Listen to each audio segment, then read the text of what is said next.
What's up, guys? Sorry, a couple minutes late. I know, 30. It's crazy, right, Karen? And again, if you're popping in on the YouTube feed, we just chat a little bit before the actual podcast starts. 30 episodes. That's well, minus one. So we're really at 31 weeks of doing this, and then we've only missed 1 week, which I think is pretty good. I'm pleased. I would say so. But I'm easy on myself. How's everybody doing tonight? Karen, what a great idea. So if anybody follows me on social media, on Facebook, I've been going through, I love the old 70s live action Disney movies. They're my favorite. I have a serious Dean Jones addiction. And I've been kind of starting alphabetically for what I have that in my collection, not Disney Plus, but just some stuff I have. And I found a couple new ones like Bon Voyage, which I really liked. And I really, I watched Star Wars last night because it was May the 4th. And then on a non-Disney note, we watched Death of a Unicorn, which if you want me to spoil it for you, I will. Sure. But I had no idea what it was about. I downloaded it because it had Paul Rudd in it. And I'm like, Paul, I love Paul Rudd. Yeah, and then the movie went absolutely bananas. I'll tell you what, I'll set it up, and this isn't spoiling anything. Father-daughter, they're driving out to like some millionaire's mansion because he's a lawyer, and he's going to be on the board, and they're out in the middle of nowhere, much like the Rockefellers own, a little piece of the Grand Teton. They donated the Grand Tetons to the National Park Service, but they have a little ranch in there or something. Kind of like that. And they hit and kill a unicorn, and then it just goes bananas.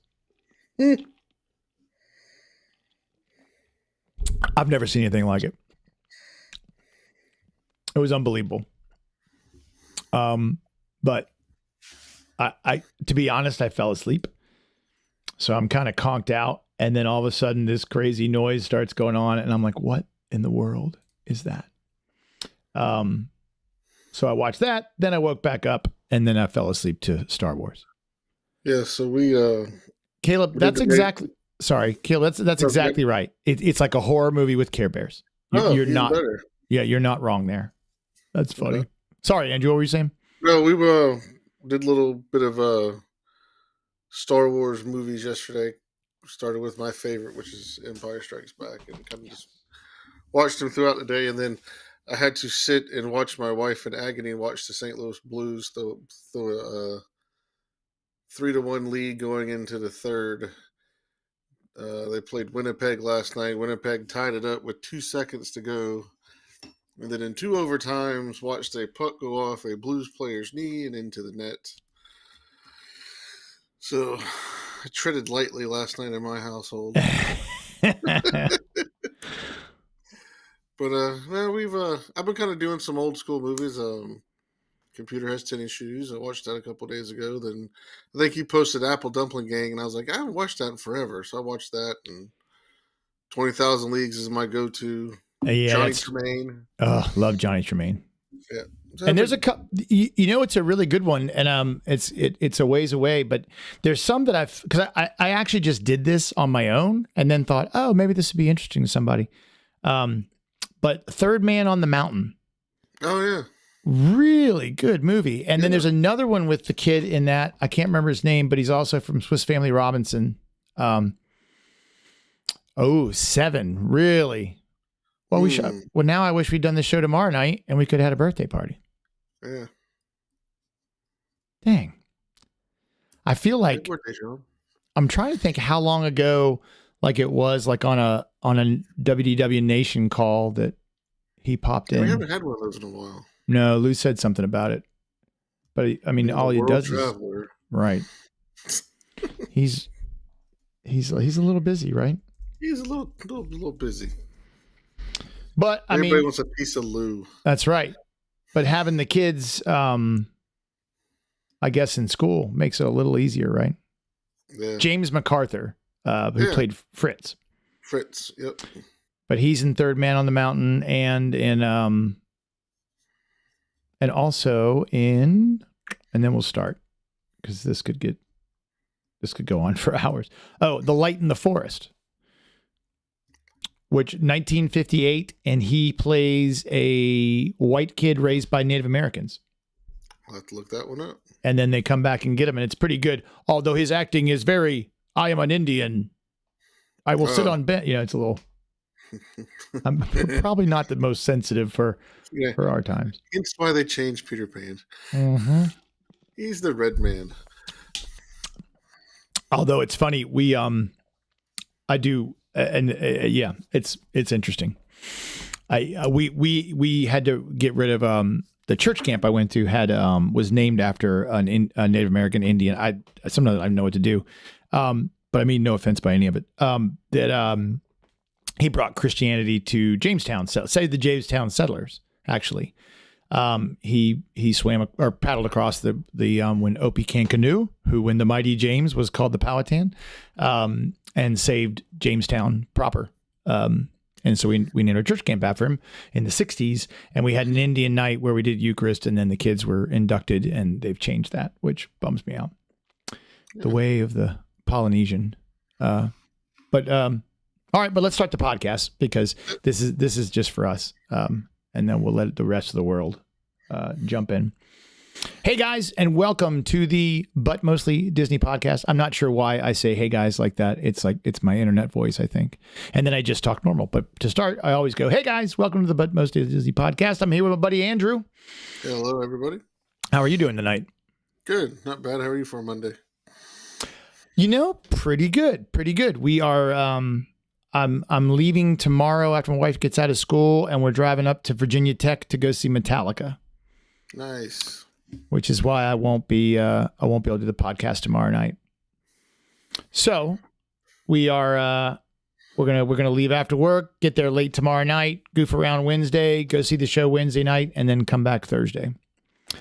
But if you don't know, Virginia Tech, their football teams, they walk out to Enter Sandman. So it's going to be a zoo and kind of a cool place to see Metallica. So I'm excited. Awesome.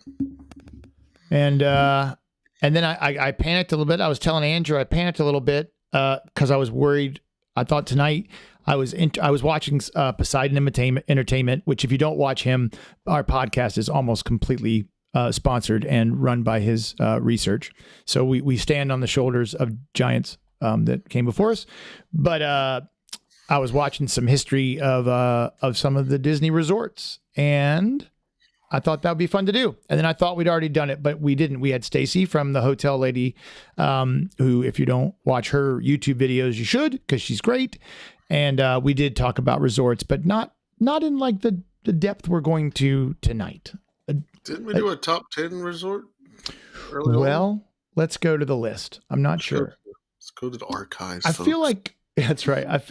It's kind of cool that we're getting far enough along that I have to go back and look and see what we did or did not do. But I don't think so, because I think we might have talked about it with Stacy, but I didn't see anything else that was. And I don't know. Like, should we do top 10s? I don't know, because then I feel like we're really copying Lou. Right. I mean, everybody does them, right? All right, 15 to 20. Okay. Yeah, we'll do our top 100, which is really what he does anyway. So, no, I don't see anything a top 10. So I think we're safe. Maybe it was with Stacy. But and that's the question, right? Like, do you stay on Disney resorts? Do you stay outside of the parks? I mean, there's a lot to choose from, but it also increases the price, right? But there's definitely something to staying inside that bubble, so that even if you're limping back to the park with blistered feet and tired, you still get that magic when you get back to your room. And they are not slowing down building hotels. So I'm going to do it again, kind of chronologically ordered. And then you guys, if you want to jump in and like I said today, you can steer this podcast in any direction you want, because we are easily distracted. This could end up talking about food very quickly. But we all know when it opened, or at least we should know, at least those of us here know, that it was the Contemporary, the Polynesian, and the Wilderness Campground, right? And if I'm not doing slides anymore, I first of all, it's probably not great audio, and sometimes I just run out of time, honestly. And maybe when I get this software figured out a little more, because I've been again, do have a real life I have to take care of every now and again. I can't always live in the Disney bubble. But if you look back at some of the pictures of how the Polynesian and the Contemporary themed, I kind of dig it. I kind of think it's cool. Mm-hmm. I wouldn't Absolutely. have. Yeah, I wouldn't have minded staying that way. I mean, some of it, the shag carpet, some of the tiling, maybe needs to go. The big murals on the walls and stuff like that. That's awesome. And Karen's right. So I know I felt bad, by the way, last week I didn't do as many comments because I was a little starstruck. And I didn't want to interrupt Ken. And if you didn't watch or listen to that episode, you should go back because it's a good one. And I did, Karen, clean up the audio on the audio version. So it all sounds a lot better on there. You're right. I've stayed, yeah, I know, right. Do I have a life outside of this? I do, I swear. But I've been staying at the on property, off property, Wyndham or Hilton. But with my annual pass lately, the All-Stars have been cheaper than staying Very even much. off property at a regular hotel. And you get a little pixie dust sprinkling, right? It's funny you say that. My boss is actually going on a cruise next week, and he's coming back on Friday, and they had to book a night at the Swan so he get just a little bit of pixie dust before he goes, I'm an hour away. I got to stay. Right. We joke about that when we drive. Like, so when we go to Key West and then we drive up to our place in the mountains in North Carolina, we go kind of right by there. So we kind of plan to stop there and pick up a little magic as we go by.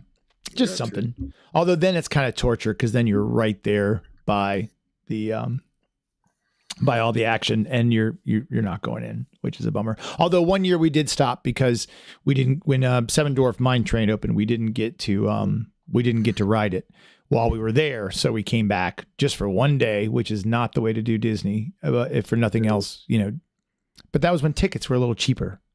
It wasn't $180 a day. So, and the Contemporary, which is really, it's cool that out of those hotels, the Contemporary is where Nixon gave his famous I am not a crook speech, and the Polynesian's where the Beatles broke up. Yep. Which there is some debate over which room, but you can Google that. It's kind of an interesting little search. Mm-hmm. Oh, can you imagine this? So Tony says that her mom got to tour it before it opened. Can you imagine it was a drive-through tour? Are you kidding me? I'm going to research that. I've never even heard of that. Yeah, and Karen says, see how this could go any direction. So Karen says, it's on my bucket list to stay in the garden rooms. I've stayed, theme park facing, and it's awesome, but I really want to stay in the garden rooms. But got to drive through WW and the wow. Like, how many people are going to say they did that? Not I'm many. I'm kind of speechless and jealous now. I was born too late. But it was also it was interesting. So the Contemporary, and it was built where they built the rooms off site and then slid them in. They built the A-frame and then slid the rooms in. And of course, it's still cool that the monorail goes through that building. No, I believe you, Tony. She says that she doesn't know if it's accurate, but I'm pretty sure. And if not, prove her wrong, right? No one's going to go out and look for that. Yeah. We'll just say, I say things that aren't true all the time, like this. So I love the Polynesian's theme. I think it's no secret. We've talked about it enough that that's probably our favorite resort overall. Although, as Caleb says, and I agree with him, I do like Yacht and Beach Club. I think they're awesome. I think Yacht Beach Club is good just for your close you are to everything. Uh-huh. That secret entrance to Epcot and that pool, though empty right now. And it's about myths and legends that they can just take that room back out of the Contemporary and refurbish it and put it back in as one of the like Walt's head under the castle. Yeah, that's Right. another myth. That would be cool. It'd be amazing. But I mean, looking at the outside, I doubt that's possible, right? That's not. And that, that really that atrium was really incredible. It was something that hadn't been done before. It was very unconventional to have that kind of open space inside. An architect, Wilton Beckett, and it took a lot of. There was a massive atrium in the Regency Hyatt House, which I think is where they from Almost Famous. I think they're at the Atlanta Hyatt House, and they called it. You're right. Yep. Call it the Riot House. So that was John Portman. These are all the things I learned today researching this. And it's still an incredible hotel. I mean, it really is. And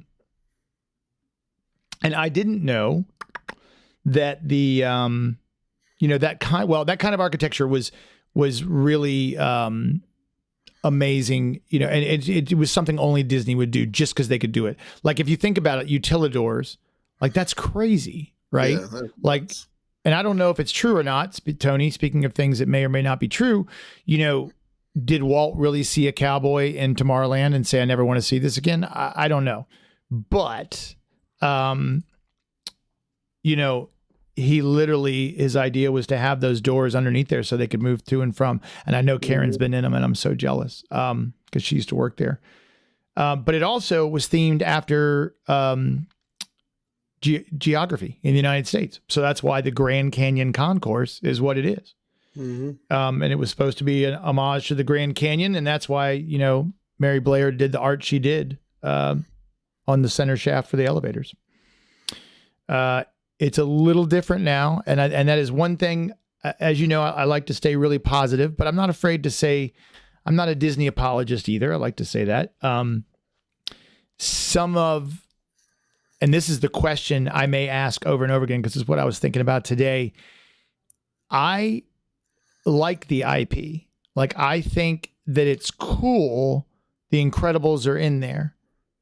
However, if I had one complaint, and I do, it's that I wish it blended more with the original theme. Like I don't want it to be an Incredibles hotel, but I don't mind the Incredibles being inserted into that kind of postmodern, mid-century modern, whatever the contemporary is, Are they just in the rooms? Or yeah. Did I miss something?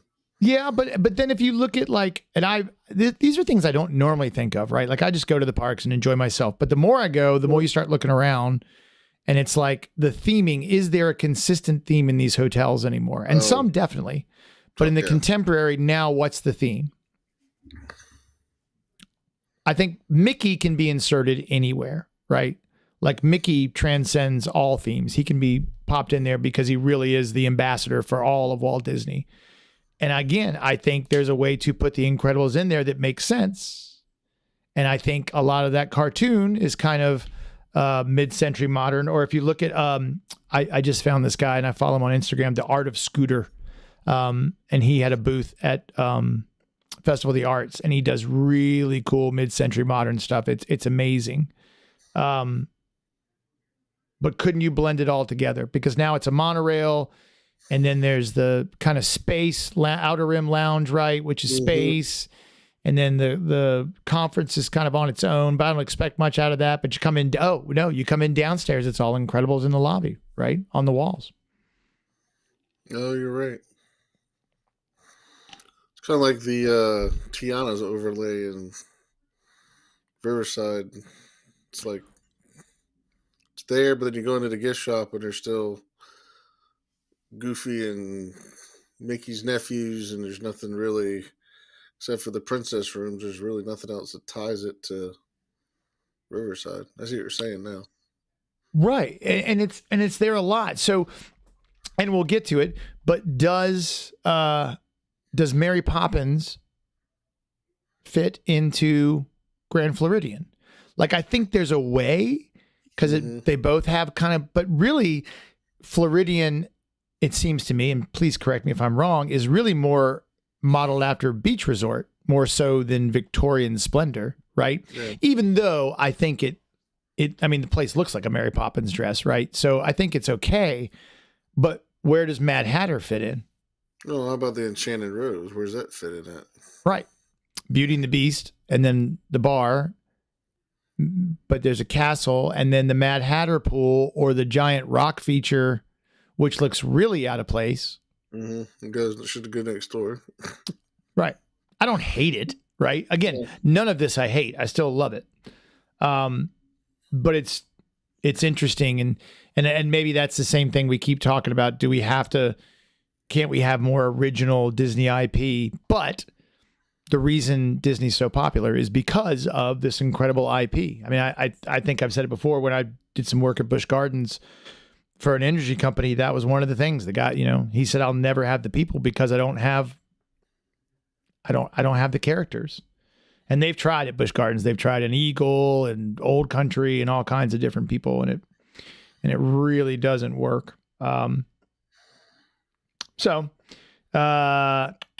then before Eisner, I think the Disney Golf Resort in '73. Mm-hmm. Is that right? Yep. I'm scanning through notes as I'm doing this. And then Eisner, love him or hate him, I just think he did so much for the parks, and he really, just put a lot together. And he really was the one that got things going. I mean, I can't remember how many resorts he opened, but it's a lot. Yeah, Disney decade. Right. Was it the golf resort, or am I thinking of just putting things together that's not right? Wasn't the golf resort where Shades of Green is now? Yes. Okay. So it was the golf resort, and then there was oh gosh, I just talked about it. There's a period in there where it was something a little different, almost kind of a quaint country inn kind of thing. It might have been the country inn, and then the DoD bought it and made it into. But originally it was just for the golf, and it was much, much, much, much smaller. Which I would have liked to have seen. I would like to have seen all of this stuff.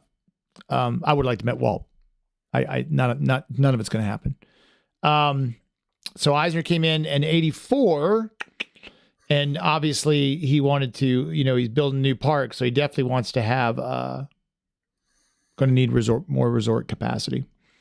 And then you had Grand Floridian and Caribbean Beach in October of 1988, which is hard to believe that they're that new almost, right? Because it seems like they've been there forever. Mm-hmm. Yeah, I think Animal Kingdom's 20 years old now. That's crazy. It's ridiculous. It's unbelievable. And gosh, that's such we'll get there. See what I mean? Squirrel, and then I'm gone. And I guess Caribbean is the first one that ended up being like the huge spread out resort, right? Yeah. With its own bus internally going from spot to spot. And again, I will say, I've said it before, that I kind of starting to like the buses more than I did. I used to really kind of turn my nose up to them, and now I kind of enjoy the quiet time. I enjoy, especially when I'm by myself. I can kind of just ride, maybe post something, read something, call my wife, whatever I'm doing if I'm by myself, or it's just kind of a chill time where I'm not racing from place to place, and the bus seems to kind of slow me down a little bit. Yeah. In the morning times, you get some good bus drivers that interact with everybody, but it's nice when the bus drivers know it's late and you just want some downtime and you just take the ride back, and it's good. Just drew a blank. Minivans are pretty cool too. Yeah, I've done those a couple times. They're expensive, very expensive. But we were at Grand Floridian and we had to get back to Boardwalk, and we just took it back, and the driver was very nice, the music was nice, and they're driving the Chevrolet, so I appreciate that. You can save some money doing Uber to the hotels, right? Yes. Yes. I mean, you'll save a lot of money, but going to the parks, the minivan drop off is right up front. right up front. And Karen says you shouldn't mind the buses because, like I'm saying, it gives you time to talk. It's kind of nice because you need some quiet times. But you bring up a good point. I didn't think about that. On the buses, we rode a couple times where they were doing trivia or singing songs. Yeah. And I hadn't thought about that maybe some people don't want that.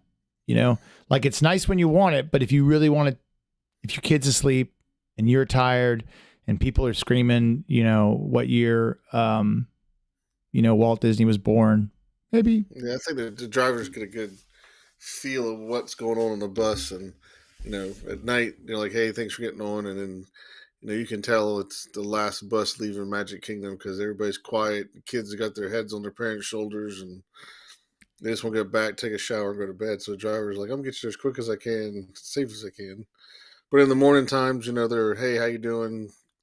Let's go have some fun. They're jovial with you. But I think that's what makes, like we say all the time, the cast members make the park, the cast member makes the ride. I think that's a big part of why we keep going back. It's true. It's absolutely true. Have you stayed at Caribbean Beach? No.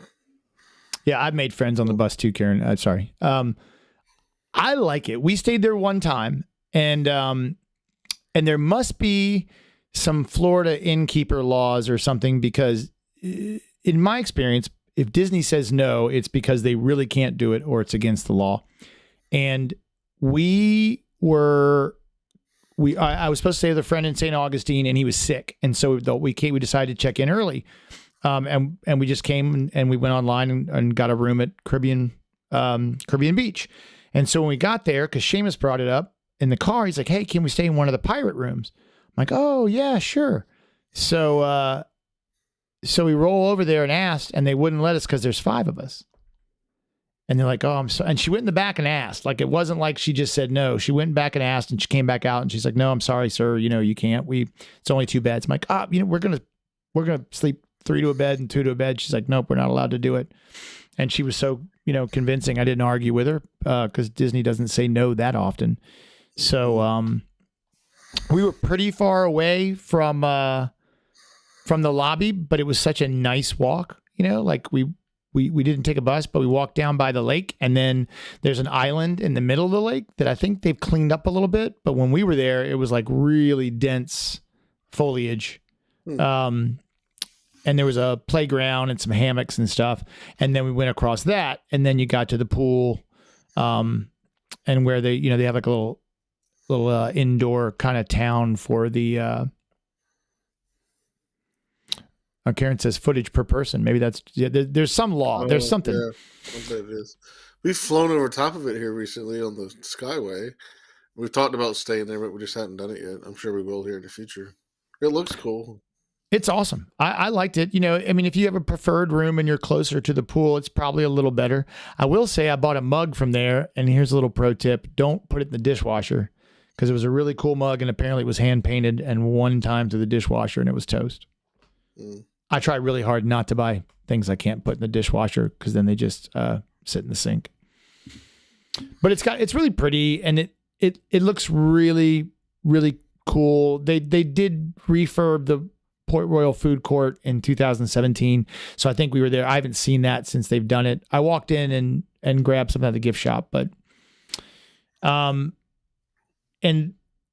kind of maybe this is where some of the theming kind of changed, right? Like maybe, and I feel like we'll get to it at the end where they, again, maybe I am complaining a little bit that they're becoming hotels instead of themed resorts. And there's a reason, and I saw Karen had said that, the Poly was on her bucket list. It's so expensive.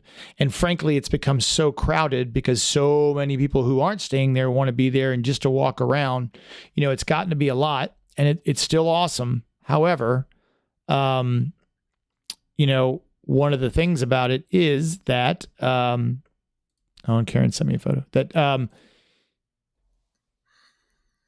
that if these hotels don't have that theming and they're that expensive, are you still going to stay? There's a reason that even with all these little problems I just listed, and they're minor things, I get it, first world problems, But I'm still willing to shell out that money and, not eat for a month in order to go and check it out. So, that being said, so at the Grand Floridian, which is honestly, it's their flagship resort, right? That is the one that is supposed to be the absolute pinnacle of Disney design. And I think it is. I honestly didn't really care about staying there as much. But when we did, I was blown away. Great service, great place, great space, nice to walk around. Great. I mean, I loved getting my coffee in the morning. It was just awesome. Yeah, we had a great time. The valets were awesome. And we got inside and kind of took a little wind in our sails. We had one person working the desk, but after that, everybody we encountered was top notch, and you had direct access to everything. So it does live up to that flagship name and the draw and the money. But like you said, like at Poly, there's so many people there that aren't eating, that aren't staying there. They just want to be at Poly. And once you get away from the ceremonial house and get to some of the long houses, it's quieter and a lot nicer. And now they check your magic band to see if you're staying there before the fireworks even start, because there's so many people going there now. Yeah, I mean it's interesting, and so here's something you mentioned, valets. That's really interesting. So I just had a buddy, my first client who I've ever booked through MEI Mouse Fan Channel. If you'd like a free no obligation quote, please go to butmostly.disney.com and click that button.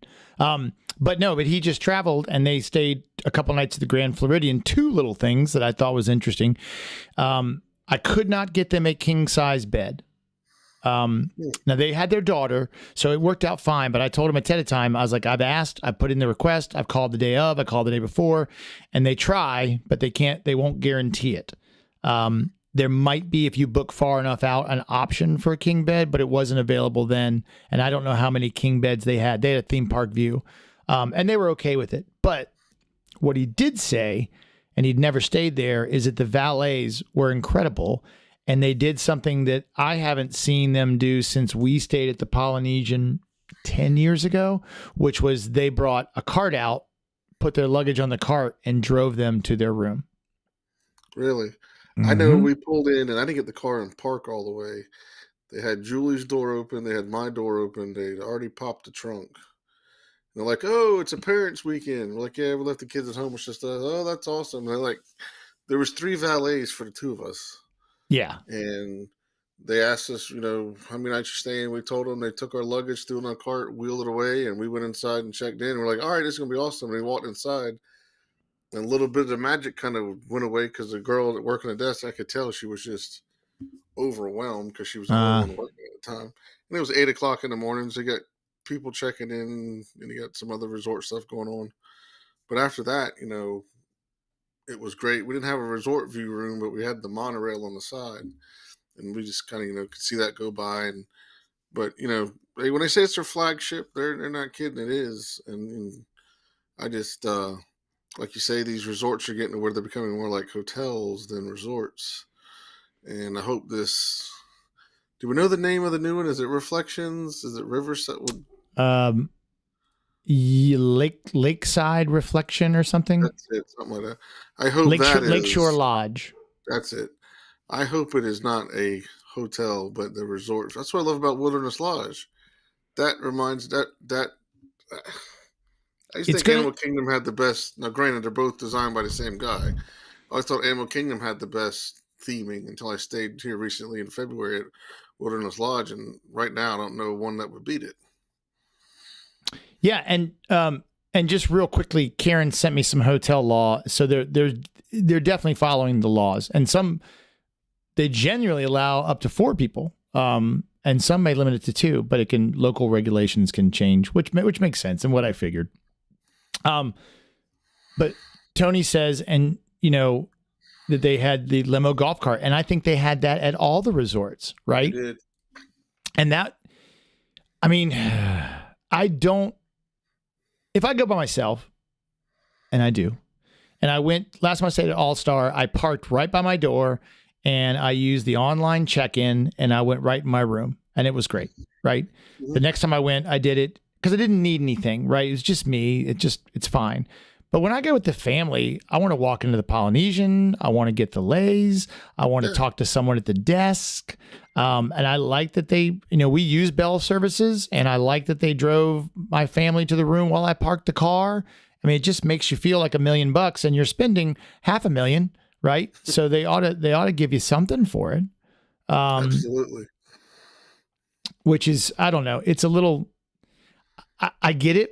And it may just be that people don't want it anymore, right? Like maybe I'm old fashioned now.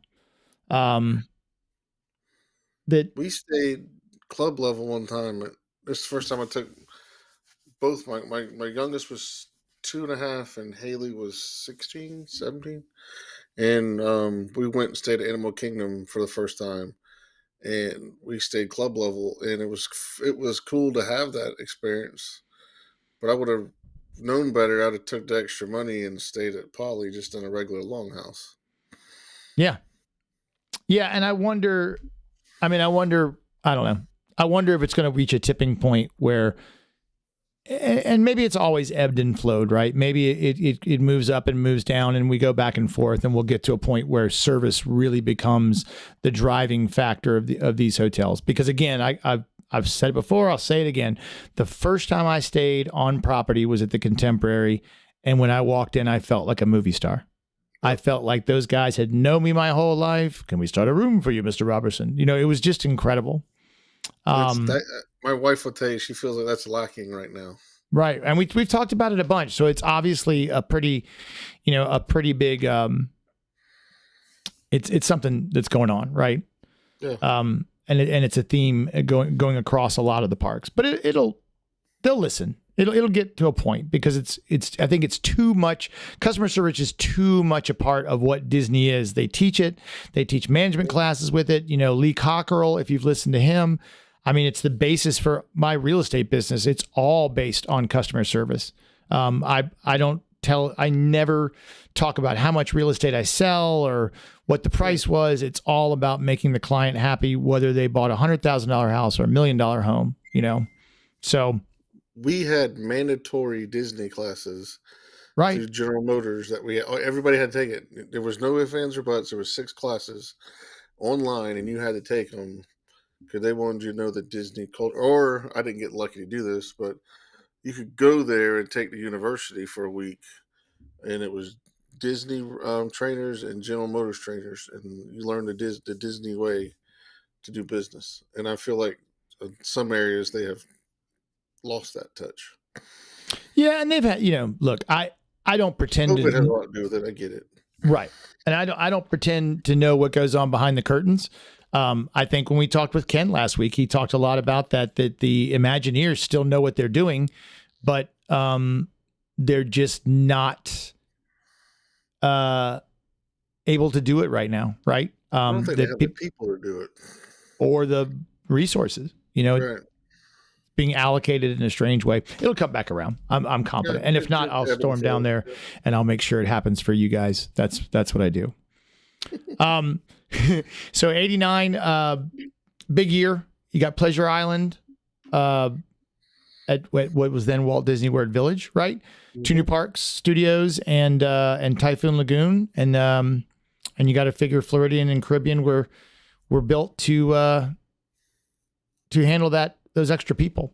And then this was something I learned today that I thought was pretty cool about the Swan, right? So in the 80s, Disney's fighting a hostile takeover, right? It's tough, trying to figure out what to do and money. It was a weird time, right, where we could have lost our Disney. And so Tishman Realty and Construction, they were the general contractor for all right, bye, Tony. Thanks. Trust me, there's plenty to come. Tony's leaving. She's got to watch the rest later. She's really cool. And I think she's in Alaska, which is wild. Holy cow, someone from Japan. That's really cool. Look at that. Well, thanks for joining us. Yeah, and we're literally saving our money to get over to Japan. So that's awesome. Wow, I'm getting a little goosebumps. Well, and we like you. Yes, thanks for stopping by. Thanks for coming by. So they made a part. They were going to let them have a few hotels. And there was an exclusivity clause, which Michael Eisner kind of broke. And I think he didn't like the arrangement, or maybe he came in, and when Eisner got there, he didn't like the arrangement that was mailed, and he violated the deal. And in attempting to hand over the operation to Marriott, and then Tishman sued Disney, and they settled, and they ended up doing a little bit different maneuvers, and the result, to get long story longer, was the Swan, which Michael Graves, who's one of the few architects I know in the world, and he came up with a pretty amazing, as a member of the Memphis group, came up with a pretty amazing hotel. And even though sometimes I feel like it's weird, it's still pretty cool. Mm-hmm. Like, and the Swan as well, but driving by the Dolphin and the Swan and seeing those, it really does kind of tie a knot on the whole Epcot area, which is really cool. Oh yeah, absolutely. And then the boardwalk, which I've never stayed at, right across the street. I will say, I'm going to play the other side, the least Disney themed resort they have. I enjoyed it because, like, Caribbean Beach was very close. That was the first time we took my parents, and I felt bad for them because they're expecting all this Disney theming at the resort, and there's very little of that resort. None that I know of. So there's a little bit, and I think I don't know how long ago they've done some stuff, but it is really subtle. And that's the balance that I think I'm looking for. So if you go in the lobby, and it's a small lobby, right? It's not a big lobby, but when you go in, the Swan and the Fish, that's exactly right, Karen. I think that's funny because that's about, yeah. So if you go in the lobby, they have now some plaques with carousels, like carousel horse plaques, and they have the castles on them. Yeah. That was it. We stayed there in 19. Okay. With my parents. That was up then. And I think that was fresh, if I remember correctly. Around that time, they put those up. And it's interesting, right? So I think it's pretty. And Becky Macon, who obviously from MEI Travel, who knows hotels, it's her favorite. I mean, she loves, she stays there. Like huh? She don't like kids. Well, then she should be at Coronado, right? Because there's no kids at Coronado. It's all business people. But it truly has a story and a theme, right? Of the, boardwalk, Atlantic City, Coney Island. In the lobby, it's got the hippocampus electroleer. Oh, yep. Which I can't believe I got right. Reportedly a real electric chandelier crafted in the 1920s for Coney Island, which is covered in real gold leaf. And there's some miniatures of the carousels, that elephant that burned down. I can't remember the name of it now. But there's what's that? Colossus. Yeah, that's it. And there was an elephant-shaped building that stood at Coney Island, but I think it burned down. So it's got a really theme. Some people lament it. I'm glad they got rid of the clown. I did not like that clown. No. Now I love going there at night, hanging out at the boardwalk. That's awesome. Right. And my buddy just got back, and they had dinner at Flying Fish, and he said it was unbelievable. And his absolutely favorite steak on property. Really? Yep. Wow. Okay. That's a tough. I know. He said, Yachtsman, Le Cellier, nothing compared to, and it does look beautiful. I have not been since they remodeled it, but we went one time and it was incredible. Have you had Shula's? Not there. We have a Shula's here I've been to. Yeah, that Shula's is closing. Is it? Yeah, they're coming up with something different. I didn't have a great experience. Really? The best steak I've ever eaten in a restaurant is Del Frisco's. Double Eagle Steakhouse. I've been to one in Philly. I've been to one in Orlando, which is outside the parks, and then I've been to one in Dallas Fort Worth, and that 45-day. I don't even want to talk about it because I'm hungry, and it's so good. I mean, it's incredible. Not that I want to leave Disney property, but if there's only someone, right? Anyone. Somebody, anybody. To meet me where. And then they also have the Flip Flap Railway at the boardwalk, since we're doing that one, which was a roller coaster, 12 Gs. Yeah, a wooden roller coaster. I'm pretty sure someone died. I don't think it was. I'm sure several people died. And we're losing Jelly Rolls, right? Or is that Jelly Rolls going? Or yeah, it's gone. Yeah, and Atlantic Dance Hall's gone, right? Yeah. But I hated that clown. I'd never stayed there, but we did walk over there, and I thought it was freaky. Now we stayed at the Swan for a night, and it's a great hotel, but it's a hotel, right? Yeah. Like it's not bad. It's just not like I would rather, if I had my choice, I'd rather stay at Riverside or Dixie Landing, as it was once called, than back at the Swan or Dolphin, even though there's nothing wrong with them. And we did stay at the Swan Reserve because I got a great deal on it. And it was pretty cool. It was a nice hotel. It had a great view. The view was unbelievable because we were looking out back over the yacht club and the Swan. I mean, it was a great firework view. It was unbelievable. So that's how those got there, which is kind of cool. Boardwalk was in 96, and then Yacht Club and Beach Club were somewhere in there as well. And I will say we stayed there more than we used to do. We used to rotate. We'd do Yacht Club somewhere else, Yacht Club somewhere else, Yacht Club somewhere else. But mainly for the pool. Yeah.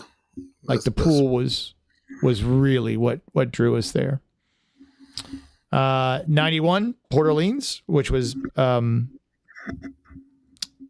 French Quarter, and then a connected resort, and then I didn't realize this. I just thought it was all Dixie Landing, but it wasn't.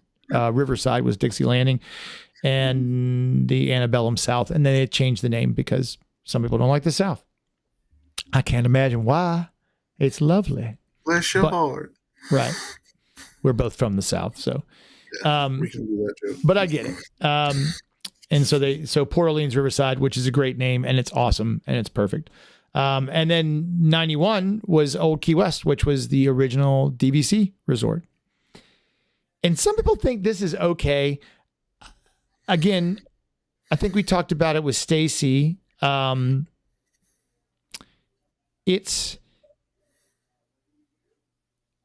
looks a lot like Key West. It really does. And I lived there. Yeah.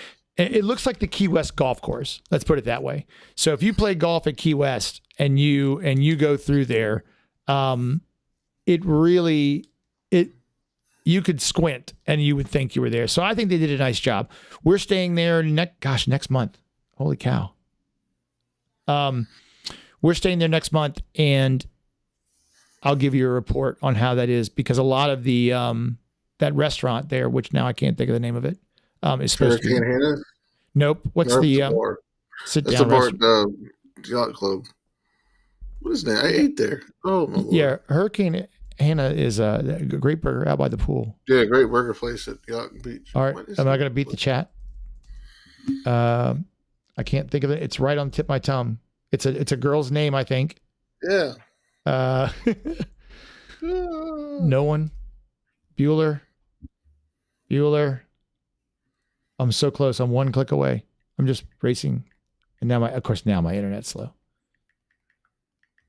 Really? Olivia's. Thank you. Oh my gosh, that would have driven me insane. But I've heard a lot of people love that. That's good. And again, it's going to be a different style of vacationing because it's it's not like a walk downstairs to the lobby kind of hotel. And we stayed at so many, when we first started doing it, we really stayed at not even moderate, but at deluxe resorts. And so we were spoiled. But I'll just bring my own coffee and it'll be fine. The buses run very regularly there. So it's not your wait to get to the, you might as well call it the main house, isn't very long, and that's Right. their last stop. So we got lucky. Our room was right outside the depot, the bus depot. So Ah. we got lucky. Well, and I like what Karen says here, and she's right. It's good Imagineering because it should feel like where you are. And that's exactly what I think these resorts do. I mean, I've never been to Hawaii. My wife's going to divorce me if we don't go. But that's what it seems to me,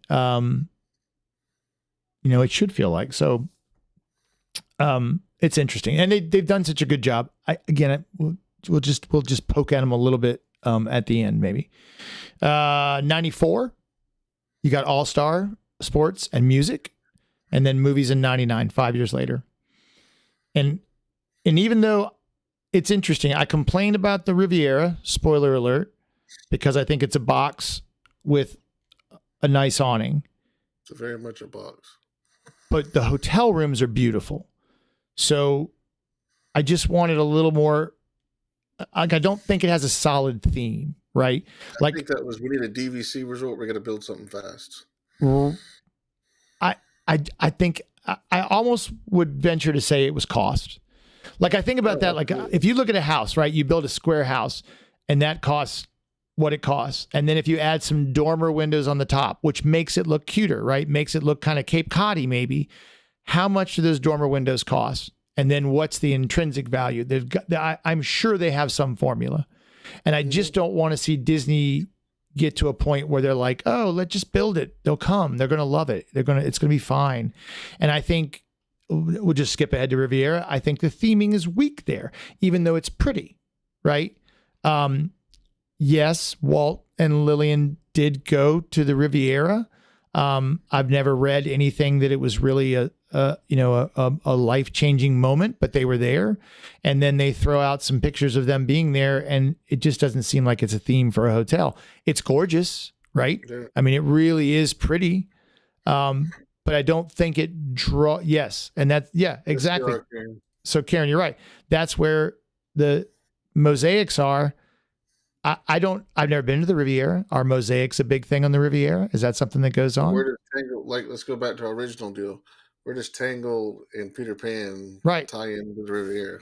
I mean, I guess that's what I'm trying to do. Okay, if there are on the Riviera lots of mosaics, then I guess they could be about Disney, right? That's okay. Mm-hmm. I just think it's okay. Again, our room was incredible. And I think I have gotten spoiled by the giant lobbies, Floridian, the old Polynesian lobby, because I wouldn't want an episode to go by that I didn't complain about that waterfall being gone, because you walked in and it took your breath away, right? But I think that, and now you've stayed, okay, so while we're here, you've stayed at the tower at Coronado Springs, right? Grand Destino, yeah. Yeah. Several times. Is it all, you love it, right? Oh, it's great.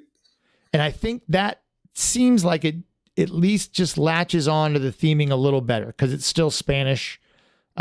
Maybe from the outside, it still looks like a Florida apartment building, or I like at night, it looks really cool. It looks cool. There's a big picture of Walt hanging in the lobby, the picture of Mickey.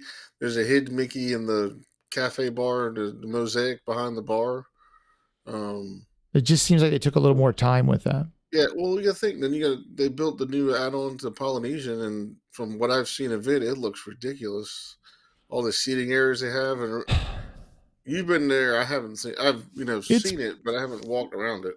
It's pretty cool. Yeah, I mean, from the outside, I hate it, right? But I'm kind of thinking that the view I want to go. Wasn't Luna on the Riviera, Karen? Luca. Thank you. Sorry. Yeah. I think Luca was, and that's the only thing I can think of. And I didn't dislike that. My kids really liked it, but it didn't register much with us. I want to stay at the new Polynesian Tower, the Ocean Tower, which is facing the monorail. Like looking out over the golf course and watching the monorail go by while I have my coffee. You can keep your fireworks view. It's beautiful. I mean, it's just gorgeous. And even though Polynesian is arguably my favorite, depending on what type of day you catch me. Wilderness Lodge might be the best. It's awesome. That place is ridiculous. I I mean, ate dinner there a couple of times at the old Artist Point with my wife, and then we walked around a couple of times. We ate Whispering Canyon one time, but actually stay there and get the amenities and take it all in, and take the boat ride to Magic Kingdom, and you come around the Contemporary where you see the garden view rooms and all that. By hands down, I think that's the best resort on property. And that place tells the story, right? Yes, you don't realize you're in Central Florida when you're standing at a bus stop and you're surrounded by pine trees. I mean, it is almost weird because you're right. Those pine trees just really pull you in. It looks like, I always think of that hotel that Chevy Chase and his family are out in front of into Grand Canyon, right? And then you walk in and that lobby just punches you in the face, right? Yeah. I mean, it's so huge. It's so amazing. The American West, Native Americans, the geography, and it just all fits together so perfectly. Did you know the teepee chandeliers are, again, reportedly made from real animal hide? I heard that. And that's those kind of details, right? Well, the chimney for the levels of the Grand Canyon. Right. And the geology of it and what's there. I mean, that's crazy. And that's what you do. That's what Disney Sea seems like they're doing. Just no budget. Bunch of people who all they do is think about how to make something amazing, and then someone writes a check for it. The lobby floor when you're looking down is what's known as the storm pattern, inspired by a Hopi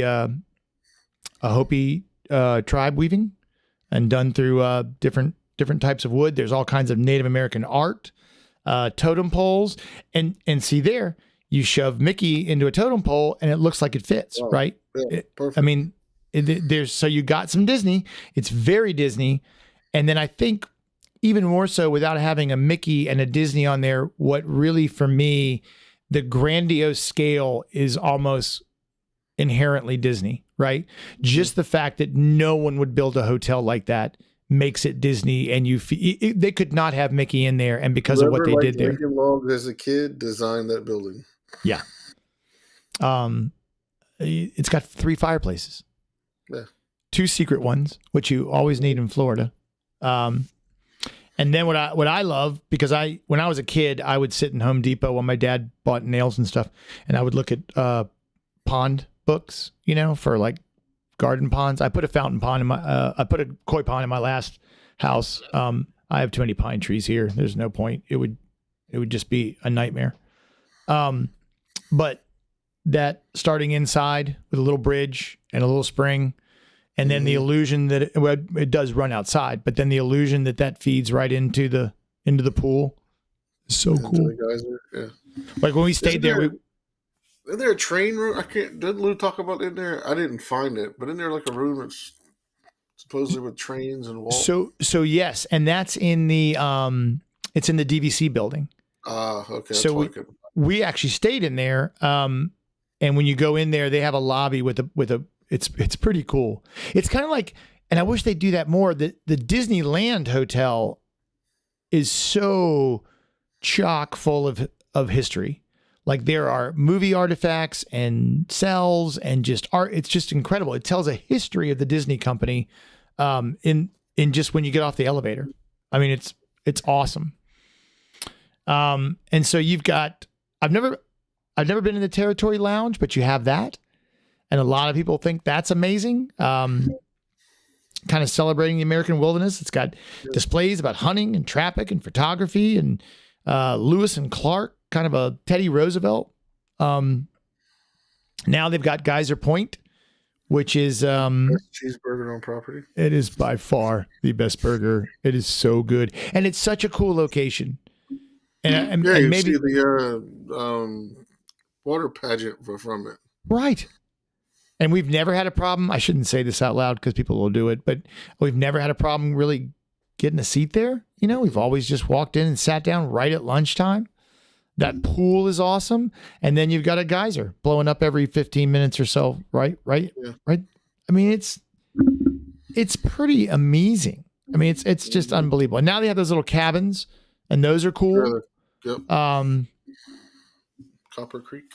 Yeah. And I mean, I want to, everywhere I go, I want to get on a boat and go back and forth. Right.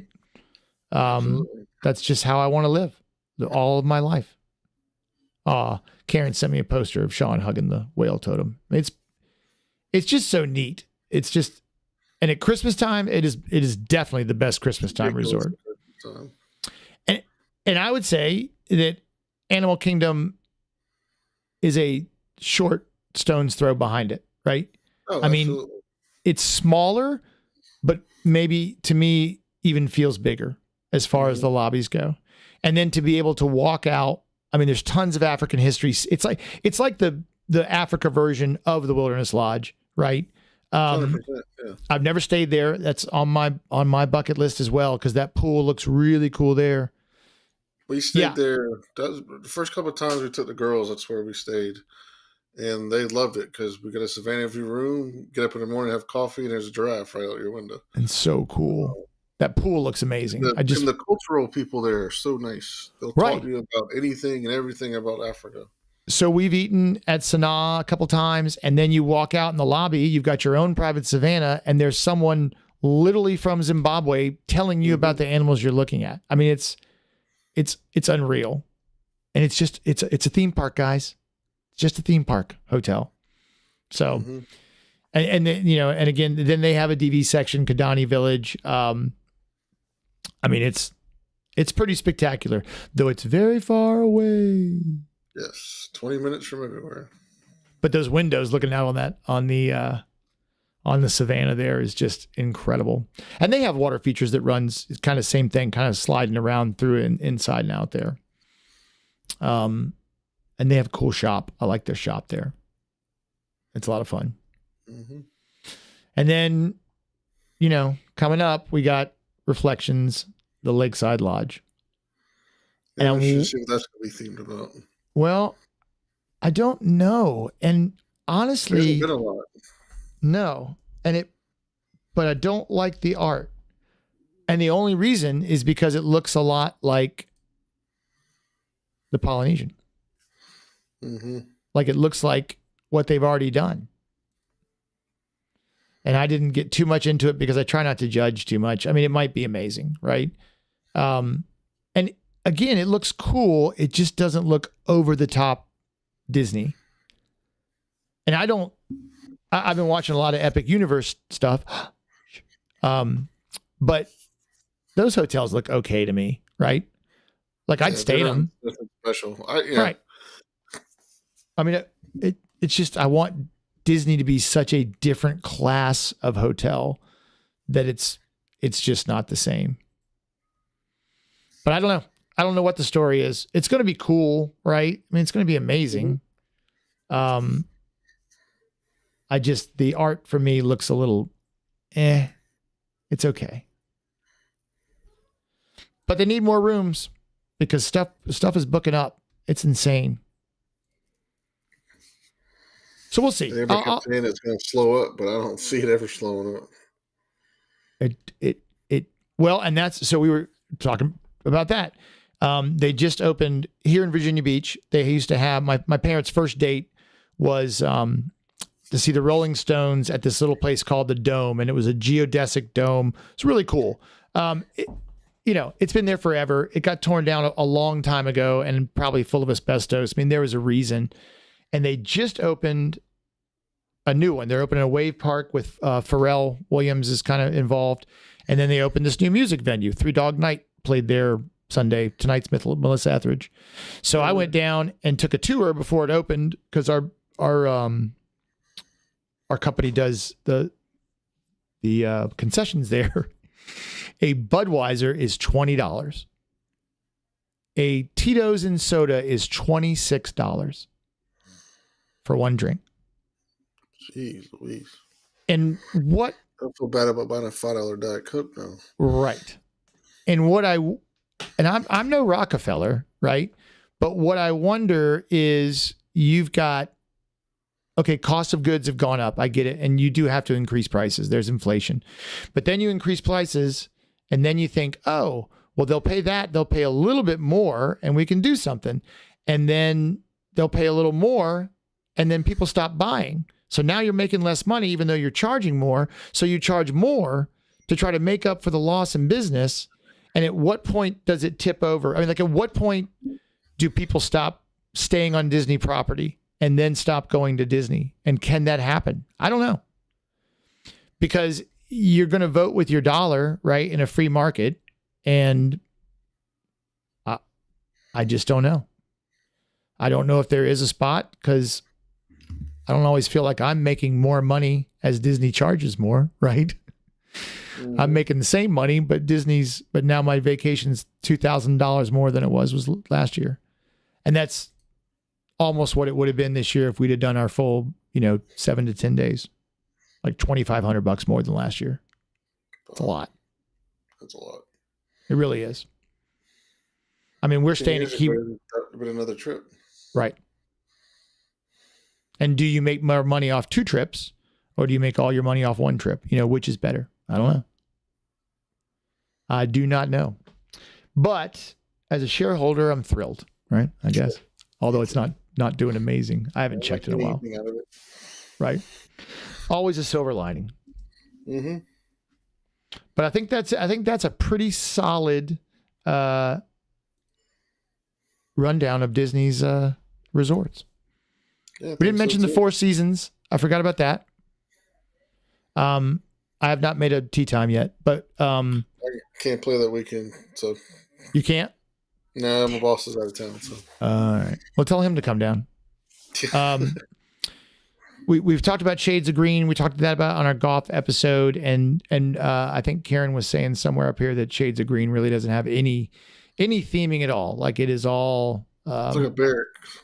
Yeah, but I still want to stay there and check it out. I'm just running through here to see. We didn't really talk about Saratoga Springs. I stayed there, but we talked about that hotel on the episode. We talked about Disney Springs, that it was the Disney Institute. And then was private residences for a little while. And that was the first resort that I stayed in like that, where you really, really couldn't get down there. And then they built, what year did they build the 4 Seasons? In 2014. Yes, it's fairly new. Yep. And that was the Eagle Pines and Osprey Ridge golf courses into that, an 18-hole champion course. But every time I looked there, I think the cheapest room has been about $1,200 a night. So until we really come up with a great sponsor, hit the lottery. Oh, and Galactic Star Cruiser. What? Yeah, what a bust. I wanted to go so bad. Oh, I did too. And you talk about where's the cutoff? Right there. The price of that hotel for that 2-day experience. And I mean, look how many lightsabers I have on the wall behind me. There's the Falcon. Almost everything you see is Star Wars. There's Mickey up there. And if I turn it, I'll try this because I haven't used it. Let me see it. There's actually a control on Ecamm where I can turn. That's the wrong way. Whoa. I mean, there's enough Star Wars, my floating shoe, lightsabers, Legos. Hello. I mean, yeah, look, we're freaks. And yet there was no way I was going to pay that. Just no way I could have paid that. No way. And if I'm being honest, I don't really want to dress up. I love Star Wars. I don't need to look like Han Solo. Wear a robe. Right. When I was there a couple weeks ago, I put on the Han Solo vest, but I didn't buy it. I just don't cosplay. Dual purpose. So. All right, Andrew, what you got going on? Anything exciting? No, not a lot. Not recording when I was down there didn't help me any, but just going to go back through and go through some old footage I found and maybe throw some shorts up this week. And I'm going to Tybee Island. Oh, yeah. So I'm going to take my camera with me and do a little recording about Tybee Island. My brother-in-law from St. Louis is coming to town, so we're going with them Friday down to the beach. So not that we don't have a beach here, but we're just going to check out another beach. Well, that's what we do. Yeah. We drive from Virginia Beach to Key West from one tourist trap to another. So, yeah, film it, man. Just throw it up. Yeah, that's about it. What you got going on? Well, going to see Metallica, and then I know I'm back in June. I'm going to try. I don't know. I got to look and see how much footage I have. I still have a golf video to put out, and a couple more videos. But I'm trying to see if I can stretch it out through May, because May's a busy month. I got a kid graduating from high school. Got to get my other kid off to Pixar, and then Seamus will be home on Monday. So the whole month of May is kind of booked up. Yeah, I think July might be my next trip solo. So, well, maybe we can meet up in July. I'm going to Key West 1 week, so I'll be down there for that. But I gotta keep getting footage. So check us out on Mouse Gears and Mostly Disney and the Mostly Disney Facebook group. We post a lot of stuff in there. It's all about you. That's what I want to do, is share and talk and chat. And I just love Disney, and I love putting it out in the world. And God knows I talk too much, and I want to talk mostly about Disney. See what I did there? And this is a great opportunity to do it. And Andrew's kind enough to do it with me. And I enjoy doing it as well. And if you did not see last week's show, I would even if you did, I would highly recommend downloading the audio and taking a look. Yeah. And buy that book. And Ken's been texting me, so maybe what we'll do is we'll have him on again, and maybe he can just tell stories for an hour. But when his audiobook comes back out, we can get him back on to talk about that, because I'll probably listen to it on there. But I know Karen bought it. It's a great book. It really, if you love Disney, you're just going to love it. So check that out. And subscribe to the newsletter. I'll put a link up on Facebook this week. I'm trying to get some people over there. It's short, it's sweet. Open it, delete it, move on. But I'm just trying to branch out this social media empire in every way I can. And I have the merch shop still up. And Chris, I didn't see Chris, but Chris, if you're listening, I will have a coffee mug made and sent to you. I have some copyright issues with Fourth Wall. I cannot use the word Disney with them, but I can other places. So I may have to adjust, because I like my logo and I don't want to change it. But that's it. So let's see. Can I come next Tuesday? I can't remember. I didn't look. It's always fun to know a week ahead. But I'm, we're Tuesday adjacent. Yes, Tuesday adjacent. And I think next week I'm good for Tuesday. So cool. That's the 13th, right? Gosh, it's already the middle of the month. Wow. And that'll be episode 31. So very exciting. In the meantime, send me any questions you have at tater@mostlydisney.com, or on the Facebooks or the Instagrams or TikToks or wherever you want to go. And yeah, that's it. We'll see you next week. Have a good night. Thanks, guys.